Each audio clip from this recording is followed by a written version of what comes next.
Hello team, welcome to another ATP Geopolitics video with myself, Jonathan M.S. Pearce. This is a Ukraine war news update, the first part thereof now for the 15th of September 2025, since it's past midnight my time, quite a long way past midnight, late one for me. So we're going to start with the EU. The EU has extended personal sanctions on Russia for another 6 months. So these are the sanctions that keep having to get renewed every 6 months, but in order to get renewed, you have to have Slovakia. There needs to be unanimity, so Slovakia and Hungary need to agree on the sanctions again and again and again, and each time the 6 months come up, they then present a bunch of people they want the sanctions or entities they want the sanctions lifted from as some kind of leverage. Their veto is leverage. Now, I don't know if there was a realization that well, I don't know if this actually happened. So the news follows reported threats of Slovakia and Hungary that they may block the extension unless 6 Russian businessmen are removed from the list, but I don't know if they were removed in the end or not, because of course there's some counter leverage that the EU has in terms of frozen funding for those countries. Now, Kaja Kallas from the EU predicts that the war in Ukraine will drag on for another 2 years. According to her, Russia is gaining courage, as evidenced by the recent attack on Poland. And she's not the only one, so a number of people have been saying this throughout Europe. German, I think the Chancellor himself even stated this sort of position, and others too. So there's this, I think, growing realization that it's not going to come to a quick fix, especially when the US appears to be all over the place with regard to where they stand and whether the US is prepared to put any pressure on Russia whatsoever. Now, the EU is to further restrict visas for Russians. According to Politico, the EU is preparing to make it harder for Russian citizens to get visas after pressure from European nations bordering Russia.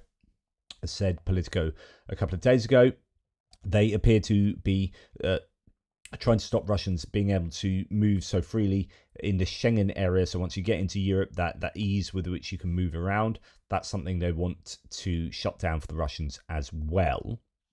Now, Tim White takes us from the EU to the UN. In 20 days, Russia, which is now going to be, goodness me, 16 days, because he said this 4 days ago, Russia, which the UN agreed started an illegal war in Ukraine and whose leader is an indicted war criminal, assumes the presidency of the UN Security Council.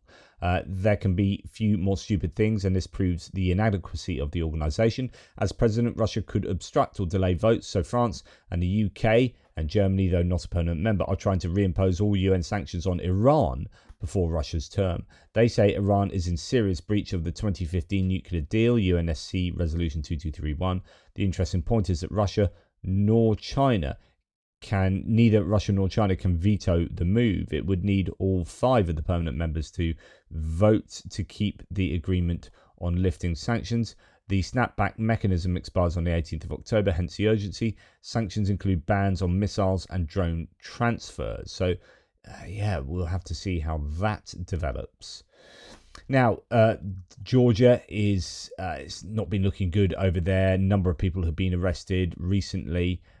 Here's another example. Putin's proxy government has arrested the leader of the main opposition party as he was detained outside TV studio.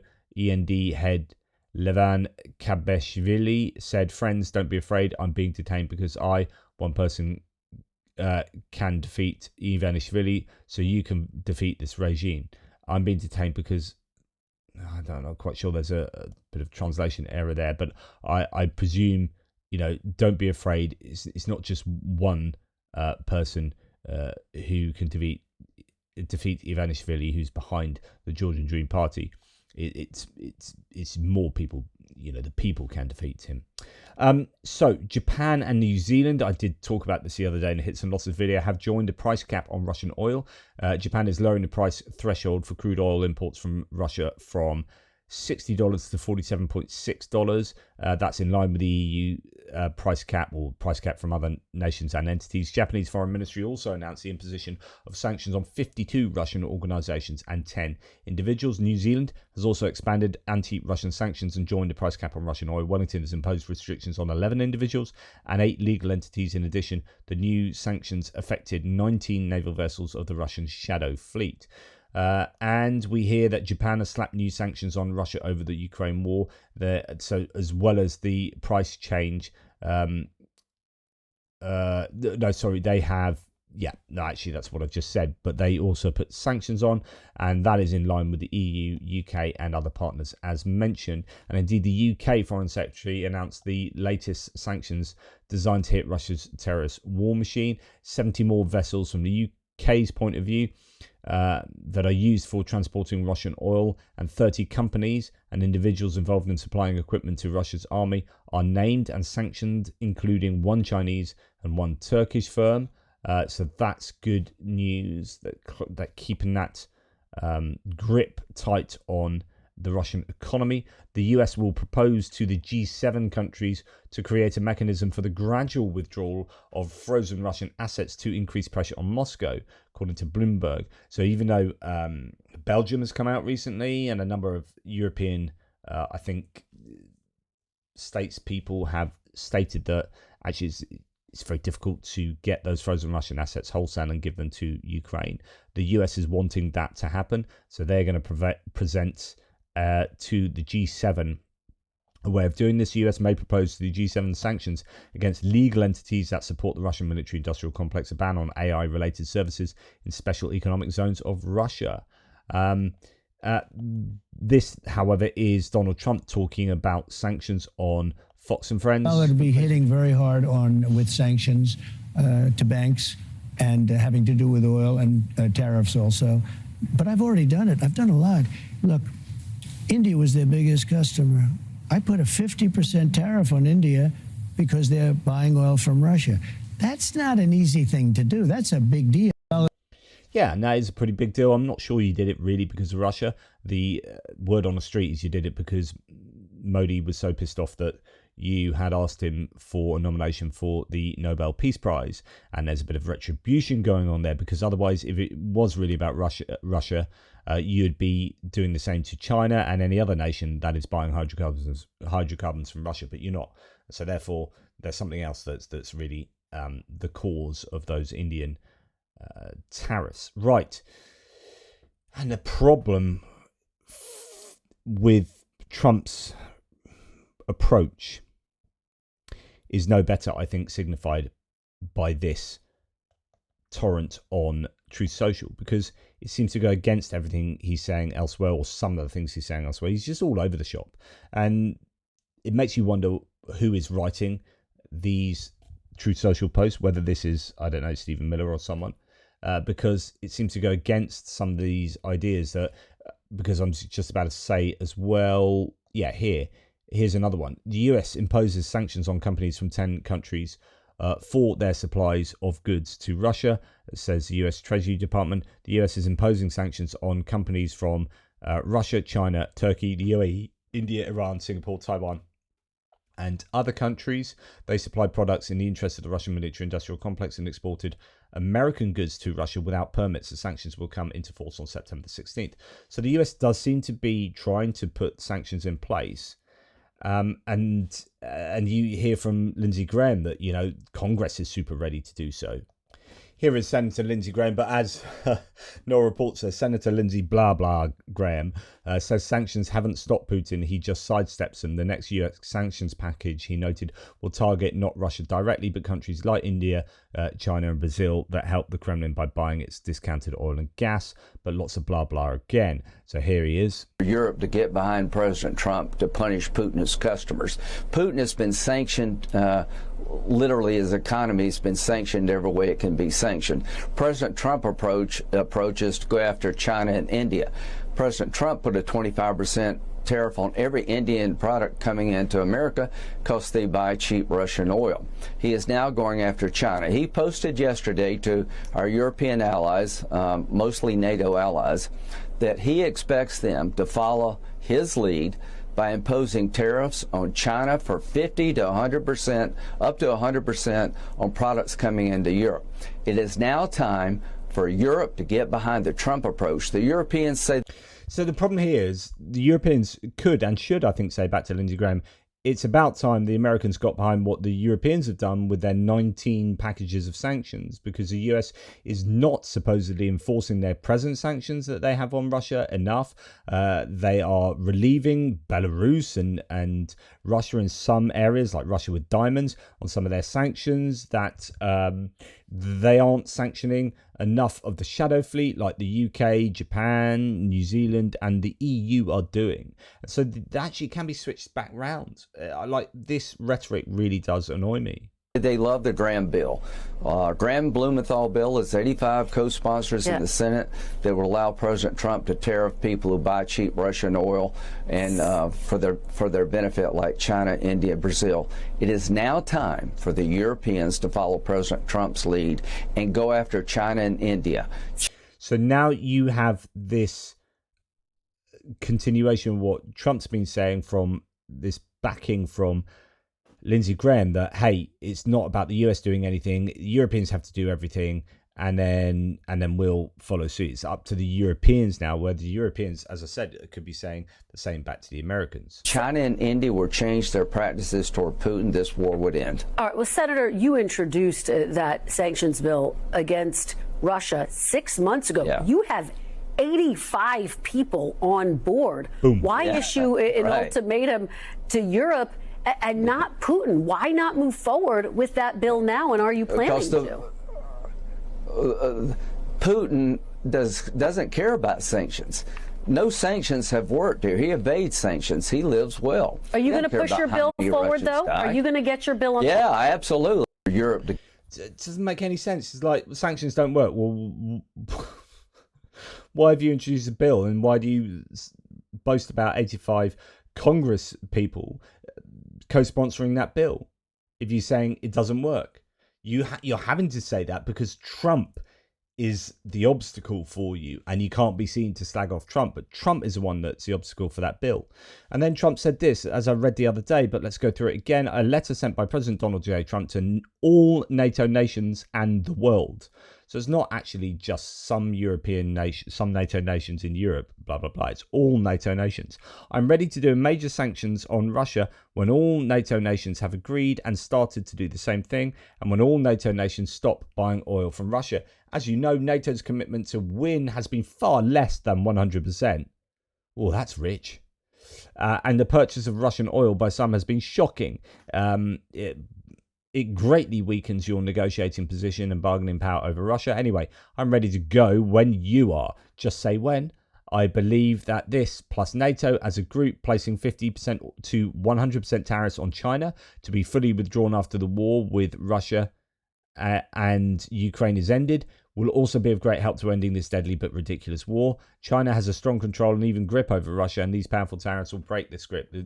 This war is not Trump's war. It would never have been started if I was president. It is Biden's and Zelensky's war. So he's going back to blaming Zelensky for the war, but also saying that he won't put sanctions on Russia until, or he won't put any sanctions really on anyone until NATO do it. So it's like NATO, the US's actions are contingent upon NATO's actions, and it looks like it has to be all NATO nations putting 50 to 100% tariffs on China.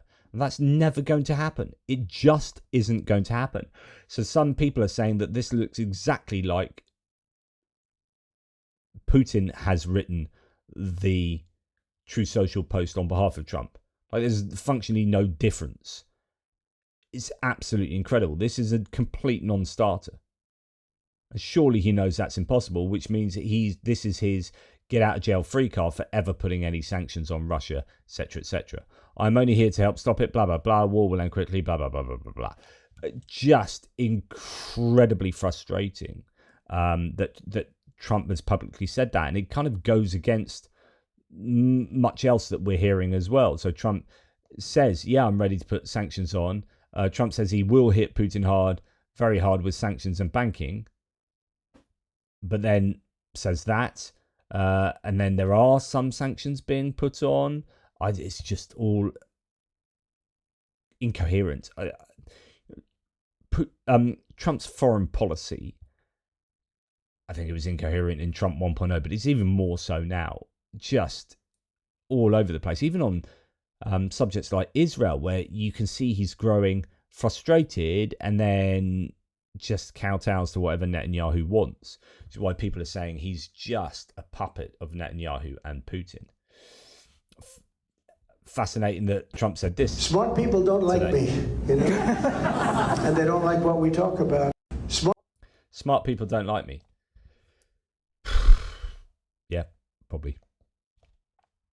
Now, US House Speaker Mike Johnson says this. And when Lindsey Graham, Republican of South Carolina, says, as he did this weekend, now is the time for Russia sanctions. President Trump opened the door on tariffs against India and China as a way to create economic leverage to end the war in Ukraine. Where do you stand on all that? Well, listen, I do believe that desperate times call for desperate measures, and I think appropriate sanctions on Russia are far overdue. I mean, I think there's a big appetite for that in Congress, so we're willing to work with the White House and our Senate colleagues in the House to get that done, and I'm anxious to do it personally. The only obstacle, yet again, is Donald Trump, and I think his White House, so the people around him. He's been controlled by some ne'er-do-wells around him. That's very, very troubling. You've got Lindsey Graham, you've got 85 senators, you've got Mike Johnson, and as Speaker of the House of Representatives, and also the representatives in the House of Representatives voting very clearly the other day against Marjorie Taylor Greene's amendment to the NDAA, the National Defense Authorization Act, which is a budget for the Department of Defense, Department of War. That included $400 million of assistance to Ukraine. She was like, no money should be going to Ukraine. That got voted down, where only 60 people voted for Marjorie Taylor Greene's amendment. So the point being that Congress in both houses both chambers really supports Ukraine and would support a sanctions bill hitting Russia hard. It's only Trump that's in the way here. Then we hear one of the topics of the fourth round of trade talks between China and the US in Madrid will be Beijing's supply of technology goods to Russia, which help it wage war, as well as Washington's demands for allies to impose tariffs on Beijing in connection with its purchases of Russian oil. So that's going to be interesting. Trade experts said that the likelihood of a significant breakthrough in the talks organised by Spain is low. The most likely outcome is another extension of the deadline for the Chinese owner of the TikTok app to cease its operations in the US by September the 17th. Yeah, nothing ever gets done about TikTok because actually Trump and the GOP do quite well out of TikTok, it seems. ISW says Russia is trying to rip Bosnia apart to divide and distract Europe. It's the Institute for the Study of War. Now, on the 9th of September, Russian Foreign Minister Sergei Lavrov met Republika Srpska's leader Dodik in Moscow. He blasted the West, praised the separatist referendum, and warned of a new Balkan war. So really stirring the pot there, Lavrov and the Russians. This is an area of Europe where, obviously Eastern Europe, they have quite a lot of purchase, but in these nations that aren't part of the EU, they seem to be able to stir up and foment discord. Now, speaking of countries that are fairly supportive of Russia, at least in their with their politicians, with their political leaders, we have Hungary, Viktor Orban. If this holds, says Michael Arret, Viktor Orban will be sent into well-deserved retirement soon, and Hungary will become a truly European country again. Fingers crossed. So this appears to be a prediction based on polls of who will win the seats in a Hungarian election between Fidesz and TIGE. So TIGE is this new upstart party started by Peter Magyar, who used to be in Fidesz, and then left. His wife, or former wife, was involved in this scandal that was caught on audio that involved Viktor Orban and his wife, and he released that, and that together with all sorts of other things have precipitated a lack, or a growing lack, of support for Fidesz, probably in line with Hungary having some of the worst stats for corruption and for the economy in Europe, in the EU. And so people are looking at the direction that Orban is going in, whilst there's also been all of these controversies to do with Orban and his family grifting off their power and being super rich. And there have been these documentaries and whatnot released that I think show the Orban family in a very, very bad light. All of that comes together to give hope for those who would want Orban and his Fidesz party to lose power in the 2026 elections. It's a long time to then, though, and I'm sure Orban will do his level best to try and rig the elections in whatever way he possibly can. Now, Polish Foreign Minister Radoslaw Sikorski was speaking in Kyiv alongside his Ukrainian counterpart Andriy Sybiha, and he urged Hungary to lift its veto blocking Ukraine's EU accession talks. He said Poland will work with Denmark's EU presidency to help to keep enlargement for Ukraine and Moldova a top priority. But Donald Tusk, the Prime Minister for Poland, has said a wave of pro-Russian sentiment and antipathy towards a struggling Ukraine is growing, and it's fueled by the Kremlin and fueled by genuine fears and emotions. The role of politicians is to stem this tide, not to ride it. This is a test of the patriotism and maturity of the entire Polish political class. Interesting, and I think significant that he publicly recognises that shift in sentiment in Poland, and that's super challenging for Ukraine because they really need Poland to stay on side big time. Geographical neighbours, obviously, geographically super important in terms of logistics coming through Poland, and all sorts. So then we have Polish President Karol Nawrocki signing a consent for NATO troop deployments to Poland. This will allow foreign forces to stay under Operation Eastern Sentinel, or Eastern Sentry, bolstering defences amid Russian threats. So also this recognition that Poland is vulnerable with those drones that flew into Polish airspace the other night. They are now accepting far more support from fellow European and NATO allies, and they've signed the permission for NATO troop deployments to take place in Poland. Now, Tim White here saying, reasons I'm so committed to this are my love for Ukraine, desire for justice and truth. So he's social media can be good, but causes so much harm and hatred. What's Tim White really talking about?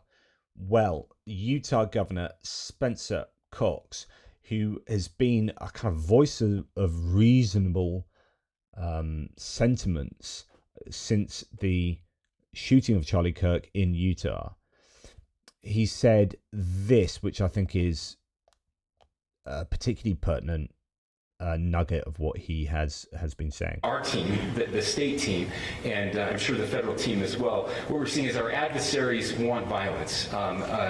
China, we have bots from Russia, China, all over the world that are trying our team. So spreading fake news, disinformation being perpetuated by China and Russia. And he recognizes that in connection with the Charlie Kirk killing, which is, I think, a significant thing to have been said there. Now, moving away from Ukraine, just for a bit of a snapshot of other things that are going on. I don't know if you've seen like the incredible footage of the parliament burning down in Nepal, and other places burning down. Crazy stuff happening in Nepal where, well, in fact, this is a synopsis of the crazy stuff happening. For those who haven't been following, the Nepal story is effing crazy. Bunch of teens and early 20s kids plan to start a social movement against the current regime on social issues and economic inequalities. The government gets wind of it, scaling up, and tries to geo-block social media. People then got more peed off and they started protesting. The government couldn't handle the protests and they lifted the social media ban, but it didn't do anything. People just organized further. They ended up burning down the Parliament building, the Prime Minister's house. They beat the crap out of the finance minister in the streets. They killed the PM's wife, although I'm not sure that is actually true. Claims that the former Nepalese Prime Minister's wife that she's died are false. She's alive and undergoing treatment for severe burn injuries confirmed by hospital officials and her husband. So that bit's not true. The kids then elect their own new prime minister on a Discord server. This is absolutely insane. So literally the election of the Nepalese prime minister took place on a Discord server. Ex-Chief Justice of the Supreme Court, who was part of the 1990 revolution that ended the monarchy. The army head then acknowledged the validity of the Discord vote and is meeting the new interim prime minister to discuss elections for new leadership going forward. And since then, things have developed even more. I mean, as a snapshot of what's gone on, that is just nuts. Anyway, so Nepal, crazy times there. Actually, no, before we aren't leaving Russia completely here, because this is an interesting observation from Jake Bro, who says Elon Musk is now making sure that Kremlin propaganda outlet RT News, so Russia Today, the state propaganda outlet, is being recommended to new people signing up for his platform. So when you sign up to X, you get, by the way, here are the 3 accounts it suggests following. 1, SpaceX, obvs, because he owns SpaceX, so he's going to want SpaceX to be followed. 2, Mario Norfal, who is a despicable source on Twitter, in my opinion. Really, really not a good guy at all. And then RT. Hey, you've just joined Twitter. You don't know what's going on here. How about you follow RT? How about you get some Russian propaganda in you? That's who Elon Musk is. Just very quickly, Brazil's Supreme Court has found Bolsonaro, Jair Bolsonaro, the previous leader of Brazil, guilty of plotting a military coup, and he's going down for 27 years, I believe. So that is really serious. We've previously seen Donald Trump try and get involved, putting some pressure on Brazil, putting indeed tariffs on them and connecting it to the present government's position on both Twitter and Elon Musk, and also what he saw the witch hunt for Bolsonaro. But Bolsonaro, the Supreme Court, most of the Supreme Court did find him guilty. So, I presume justice has taken its course there, but it's not going to go down well with MAGA, or for those who care, in the MAGA world, because he was an authoritarian-leaning leader that was very friendly with Donald Trump. Now, another little nugget here. Venezuela said that 11 people killed in the US boat strike were not gang members amid reports that the vessel was returning to shore. I sort of mentioned this the other day, that the vessel wasn't a vessel that was capable of getting all the way to the US. So arguably just couldn't have been a drugs running vessel. And it appeared to sort of turn around and be going back towards Venezuela. And then it was hit. And now Venezuela is formally denying that it was a drugs vessel. And even if it was still illegal. Now let's just concentrate a little bit on the US. Now, I did a breaking news update on Brian Kilmeade and his statements about forced lethal injection for certain homeless people. And I was saying this is despicable. Here is Brian Kilmeade giving an apology. In the morning, we were discussing the murder of Irina Zaruska in Charlotte, North Carolina, and how to stop these kinds of attacks by homeless, mentally ill assailants, including institutionalizing or jailing such people so they cannot attack again. Now, during that discussion, I wrongly said they should get lethal injections. I apologize for that extremely callous remark. I'm obviously aware that not all mentally ill homeless people act as the perpetrator did in North Carolina, and that so many homeless people deserve our empathy and compassion. And the reason I played that is because, one, it's good that he's come out and apologised for that and recognised it was wrong. So he clearly says it was wrong to say that. And it's just a kind of FU to all the people in my threads. Not all of you. Some of you were like, actually, if you listen to Longer Part, he's referring to this particular case. But some people were like, this is disinformation. It was cut, and or it was this, or it was that. He didn't really say that. He didn't really mean that, blah, blah, blah. And it's like, he did, because he's just come out and apologised for it and said it was wrong. And that I could show you a number of these, what look like people that have never commented before on my threads, so they're almost certainly bots and trolls, so what does it matter anyway? But just like people that just wanted to defend him because Fox News, I want to defend Fox News because they love Fox News maybe, so he can do no wrong, Brian Kilmeade, and he comes out and says, I did wrong. And now there's cognitive dissonance with those people who were doing that because, quite frankly, he's agreed with me. Right, moving on to this. Something to just keep your eye on. So I warned you about, not so much about the merger between Paramount and Skydance, but the merger had to go through the FCC, and in order to get through the FCC, they needed to really pay Trump $15 million. Trump took Paramount to court because Paramount owns CBS, and CBS had this interview with Kamala Harris, and they cut the interview because it you usually interview someone for longer than is needed for the segment that you're going to show, and they pared it down, and she answered on an Israel-Palestine question. This is obviously before the election, and they split her answer between half of it was in the trailer and half of it was in the actual interview that they showed. Trump then complained about this, said this is really unfair, this is disingenuous, this is blah blah blah, and took them to court. It's like, you what? So he never would have won. Trump never would have won that court case. He just never would have won. But he keeps doing these frivolous court cases so that these companies have an excuse to pay him money to stay on his good side.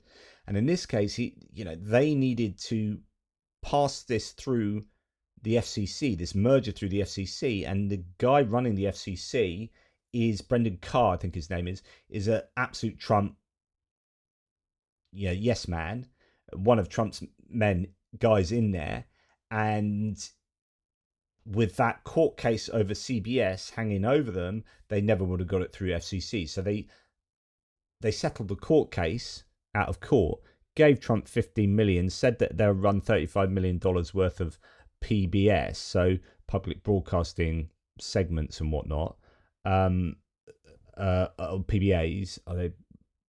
Anyway, PSAs, public service announcements, basically free adverts, $35 million of free adverts on CBS for Trump. Anyway, I've already talked to you about that.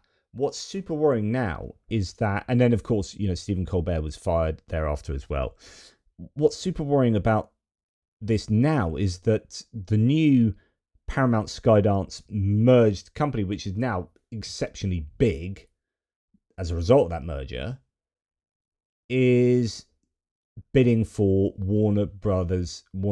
Discovery. Now they own loads of stuff, obviously, Warner Brothers and Discovery. They own CNN as one example, and we already know that CBS News, it looks like they're going to put Barry Weiss as something to do with that, which is super worrying because it's basically turning a fairly objective news channel, fairly centrist news channel into a right-wing news channel. And then the worry is what they're going to do with CNN. So when Skydance bought Paramount, they put a Trump-approved content monitor in charge of CBS News. They fired Stephen Colbert and they hired right-wing talent. What do you think they'll get? What do you think they will do to get Trump's approval for the purchase of CNN. Super worrying. That's Chris Murphy, the Democratic senator for Connecticut there. Now, we're just going to talk a little bit about the incredible scenes and the ramifications of what happened at the Hyundai plant that was stormed or raided by ICE, the immigration control enforcers, who went to the Hyundai factory because it was reported by someone who was running or will be running for Congress in the area. And then they arrested, up to 500 people, over 300 Koreans there, South Koreans, who were working at the factory. And it's all to do with work permits and all sorts. We need to be tough on China and reshore American manufacturing. And they arrest South Koreans who are helping start factories in America. These images of the mainly Korean workers being chained by ICE in full restraints, including wrists, belly, and ankles. It's just nuts. We have here, it's stunning, and I think underappreciated how significant the impact of this raid will have in foreign investment into American manufacturing. Another example of US strategy being drawn and courted by ad hoc policies pulling in different incoherent directions. So just they line them all up, they put them in chains. South Korean President Lee Jae-myung ordered all-out efforts to swiftly respond to the arrest of hundreds of the nation's citizens in the US immigration raid on Hyundai motorcar battery factory. Any and every positive trend resulting from the CHIPS Act is going to revert soon enough if this continues, says Nathan Ruser. So the worry is that the CHIPS and Science Act, which was all about having high-tech businesses get stimulus to start up in the US, could be reversed with these kind of approaches where you're just putting loads of Koreans, in this case, in chains and essentially sending them back to Korea. Foreign companies are meant to begin manufacturing in the US, but there is not an existing worker base with the skills necessary. Skilled workers are not granted visas, and then people who come to help are detained like this. So the idea is that the US really wanted this investment in the country, but in order to get the factory started, the US wasn't able to provide the requisite employment with the right skills base, so they had to bring people over with these particular visas from South Korea, but then they weren't able to get the visas sort of updated. What is a complex matter. The end result being that the Americans have gone in, the ICE have gone in, and then really officiously detain these South Koreans.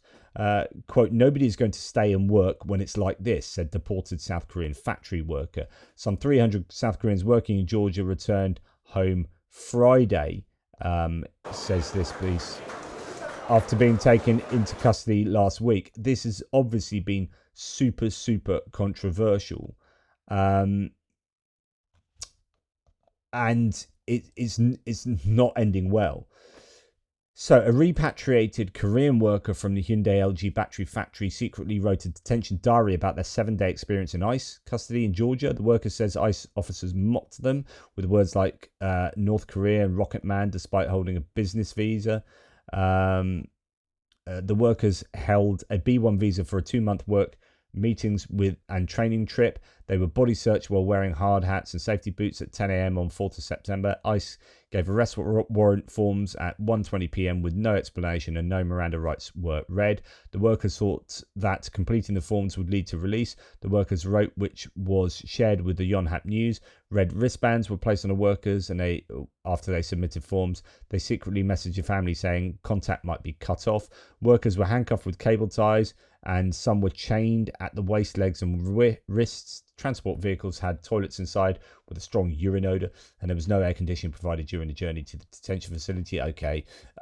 Workers were initially housed in a 72-person room with bunks, 4 shared toilets, and 2 blah blah blah blah blah. So they talk through the entire experience from beginning to end, which was pretty suboptimal for people who are trying to add to the American economy here. Now, the key part is this. Hyundai is now delaying a Georgia battery plant construction after the raid. We're now losing tens of billions of dollars of actual investment, says Spencer Hakimian, not just imaginary capex plans because of these ICE raids. Then we hear from Matt Palmer here, absolutely gargantuan F up. Hyundai are now saying the spin up of that battery plant will not restart until 2026 at the absolute earliest.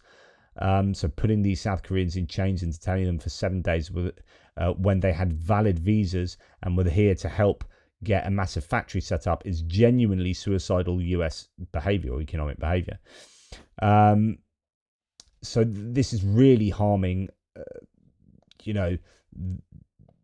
business economic opportunities here for the US at a time when they desperately want to be seen to be onshoring manufacturing, when the when the trade deficit is going in the wrong direction.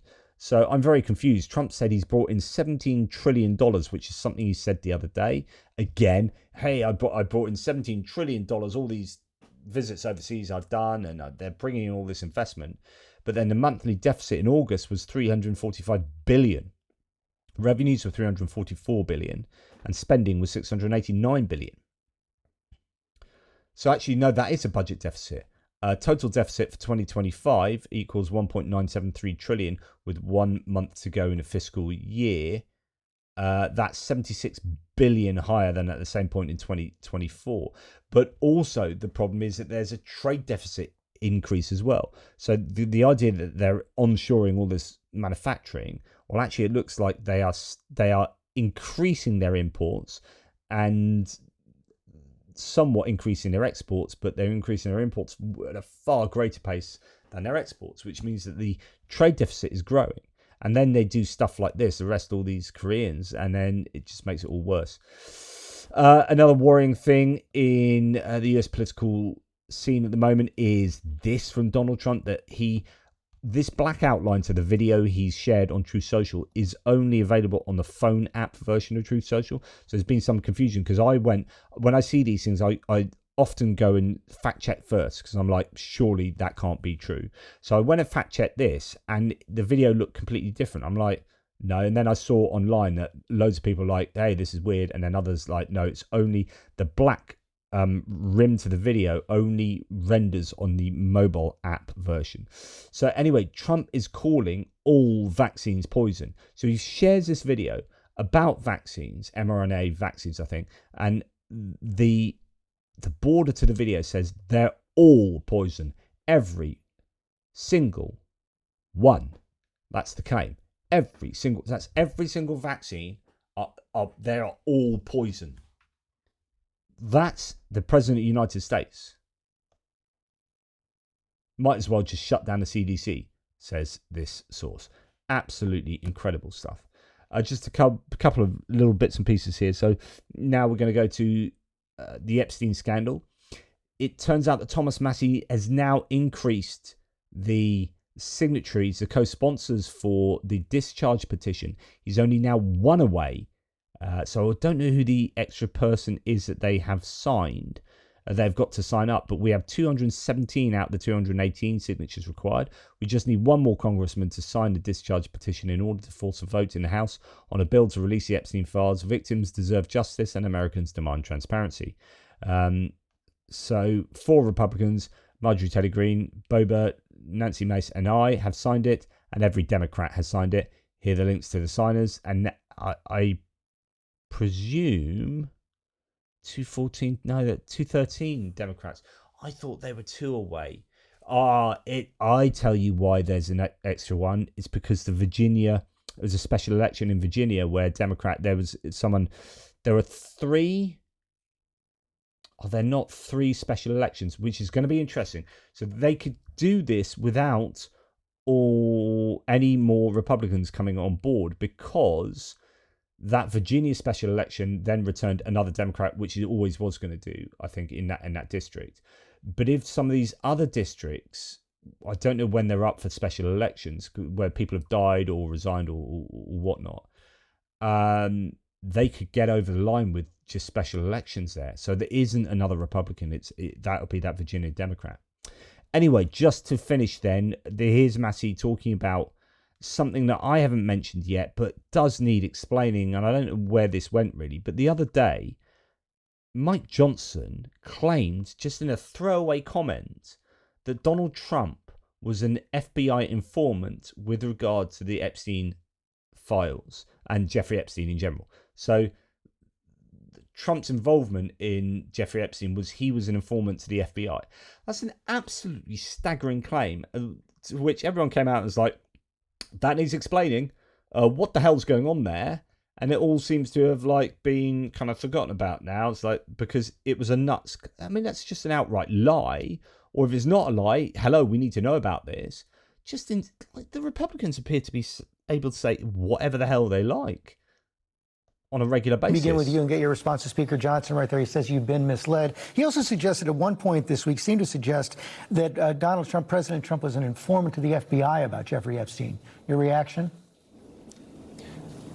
Well, they haven't been misled, and the Speaker's point that the victim's safety is compromised or privacy is false, because when we asked the survivors at our event, did they support the legislation that Ro Khanna and I have introduced, they all said yes.